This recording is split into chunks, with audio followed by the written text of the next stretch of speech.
అదరగొట్టే కారం రంగు రుచి ఆచి కారం పొడి.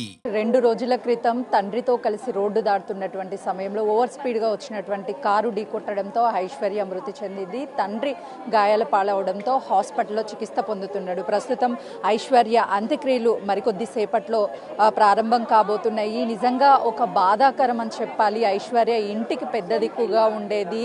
ఆ తండ్రిని, అన్నని, తల్లిని ఒక పెద్ద దిక్కుగా ఉండి చూసేది. కానీ ఈరోజు ఐశ్వర్య లేదు అన్న విషయాన్ని ఎవ్వరూ జీర్ణించుకోలేకపోతున్నారు. ఐశ్వర్యాన్ని తిరిగి తీసుకురాలేము అని చెప్పేసి వాళ్ళు కన్నీరు మున్నీరు అవుతున్నారు. తన స్నేహితులు ఒక్కొక్కరు ఏడుస్తుంటే చూడ్డానికి ప్రతి ఒక్కరికి కూడా చాలా విషాదంగా కనిపిస్తుంది. ఎందుకంటే ఒక ఇంటిలో కనీసము తన కూతుర్ని కళ్ళ ముందు కోల్పోయానన్న విషయము ఆ తండ్రికి 2 రోజుల పాటు తెలియదు. ఆ తండ్రి నరక యాతన శ్మశాన వాటికి డైరెక్ట్గా అంత్యక్రియలు చేసేటువంటి టైంలో ఐశ్వర్యాన్ని చూడటానికి తండ్రిని తీసుకొస్తామని చెప్తున్నారు. వాళ్ళ సన్నిహితుల్ని చూడొచ్చు. ఎందుకంటే ప్రతిరోజు కూడా కలిసి ఉండేటువంటి వాళ్ళు ఈరోజు ఐశ్వర్య లేదు అన్న విషయాన్ని జీర్ణించుకోలేకపోతున్నారు. వాళ్ళంతా కూడా కన్నీరు మున్నీరు అవుతున్నారు. ఇలాంటి ఘటన ఏ కుటుంబంలోనూ జరగకూడదు అని చెప్తున్నారు. వాళ్ళతో మాట్లాడే ప్రయత్నం చేద్దాము. ఐశ్వర్య ఎప్పటి నుంచి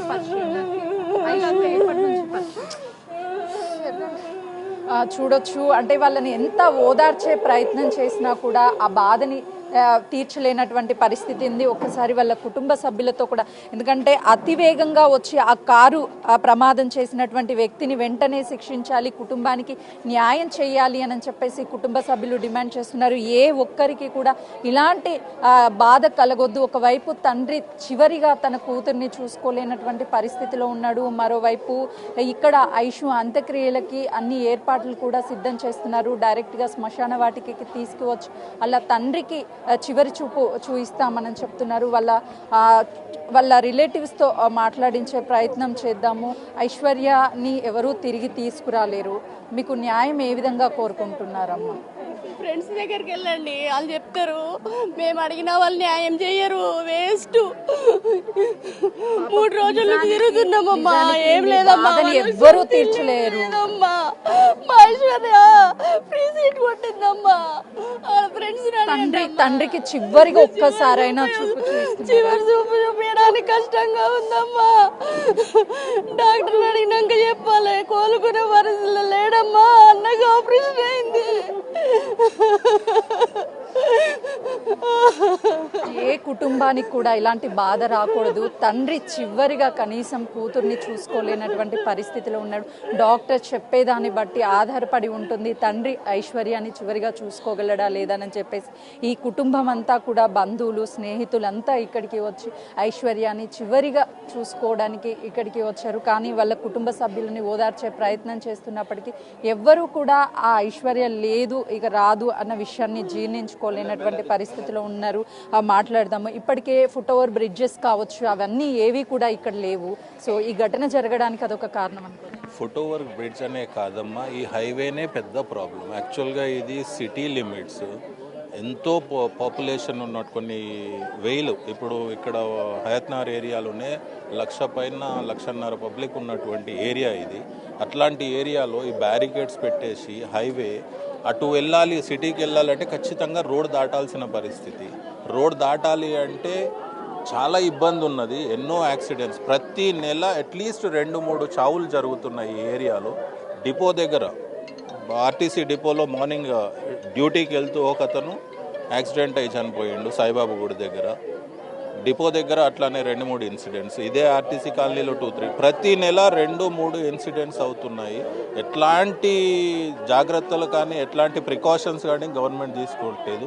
కాబట్టి ఈ ఏరియాలో ఫుట్ ఓవర్ బ్రిడ్జ్ కంటే కూడా యాజ్ సూన్ యాజ్ పాసిబుల్ ఆ బ్రిడ్జ్ ఏదైతే అంటున్నారో గవర్నమెంట్, అది చేస్తేనే దానికి ఏమైనా పర్మనెంట్ సొల్యూషన్ ఉంటుంది తప్పితే ఎలాంటి సొల్యూషన్ రాదు. ఇది మా డిమాండ్ అండి. చూడొచ్చు వాళ్ళ కుటుంబ సభ్యులంతా కూడా ఐషు చివరి చూపు చూసుకోవడానికి ఇక్కడికి వచ్చారు.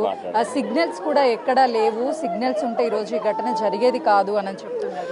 మరి చాలా కాలం నుంచి కాలనీలో ఉన్న వీళ్ళు మనకు 20 సంవత్సరాలు వచ్చి ఉంటారు. ఇప్పుడు కాదు, 20 సంవత్సరాల నుంచి రోడ్డు ప్రాబ్లం గురించి ఆర్టీసీ వాళ్ళు కూడా అక్కడికి వెళ్ళి డిపో నుంచి వాళ్ళకి ఇబ్బంది లేకుండా ఎక్కడి నుంచి 3 కిలోమీటర్ల నుంచి యూటర్న్ తీసుకొని హైత్నగర్ రావాలి.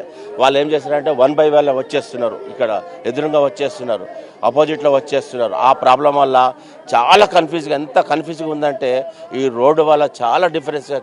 మళ్ళీ పొద్దున మార్నింగ్ అడావుడిగా డ్యూటీలోకి వెళ్ళిపోతున్నారు, టైం అయిపోతున్నాయి అని చెప్పేసి అసలు చిన్న వేగం కూడా వస్తలేవు బండ్లు మాటకు. ఎందుకంటే 3 చోట్ల 4 దిక్కుల రోడ్లు అయిపోయినది. ఈ ఏవీ రోడ్ల మీద కూడా రోడ్డు దాటుతున్నారు అనే జ్ఞానం కూడా లేకుండా ఒక్కసారిగా వచ్చేసి చాలా ప్రాబ్లం చేస్తుంది. దీన్ని త్వరగా క్లియర్ చేయాలని చెప్పేసి మనవి చేసుకుంటున్నాము. ఒకసారి చూడొచ్చు, వాళ్ళ ఫ్రెండ్స్తో మాట్లాడదాము. ఎందుకనంటే ఈ సమయంలో ఎవరితో మాట్లాడేటువంటి ప్రయత్నం చేసినా కూడా వాస్తవానికి ఐషుని ఎవరూ కూడా తిరిగి తీసుకురాలేరు. కానీ మరొకరికి ఇలాంటి ఘటన జరగకుండా ఉండాలి, ఐషుకి న్యాయం జరగాలి అని అంటే ఎవరైతే యాక్సిడెంట్ చేశారో తనని కఠినంగా శిక్షించాలి అని చెప్తున్నారు. చూడొచ్చు, ఫ్రెండ్స్ అంతా కూడా అసలు కనీసము రెగ్యులర్గా మాతో మాట్లాడేటువంటి ఐషు ఇప్పుడు లేదు అన్న విషయాన్ని జీర్ణించుకోలేకపోతున్నారు. కుప్పకూలిపోయారు. ఒకవైపు తల్లి తల్లడిల్లిపోతుంటే మరోవైపు ఫ్రెండ్స్ మాత్రము ఐషు ఒక్కసారి రా, నా కోసం వస్తానని చెప్పి నాకు మాట ఇచ్చావు, కానీ ఐషు ఇప్పుడు నన్ను వదిలేసి ఎలా వెళ్ళిపోయావు అని చెప్పేసి తన స్నేహితురాలు ఏడుస్తుంటే ఎంతమంది ఓదార్చినా కూడా తన బాధని తీర్చలేకపోతున్నారు. ఐషు చివరిగా ఎప్పుడు మాట్లాడింది? నా బర్త్డే రోజు కాల్ చేసింది ఐషు, నవంబర్ 15కి. మీ ఇంటికి వస్తేనే భావన అన్నది. ఏడికి పోయినాం ఐషు, రా ఐషు.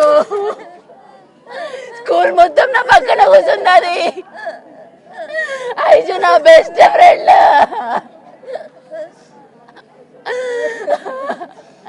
వదిలేసి ఏడికి పోయినాం ఐషు.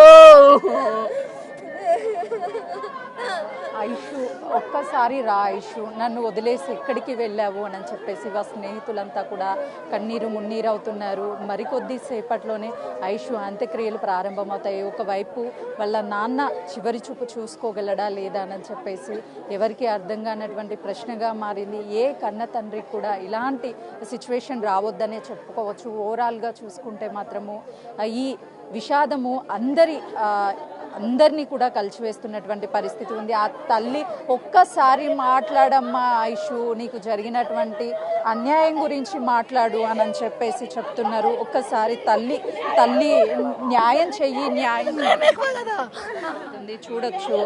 మొత్తానికైతే మాత్రము ఐషుకి న్యాయం చేయండి అని చెప్పేసి వాళ్ళ కుటుంబము బోరున విలిపిస్తున్నటువంటి పరిస్థితి అయితే మాత్రం ఇక్కడ నెలకొంది. రాజు.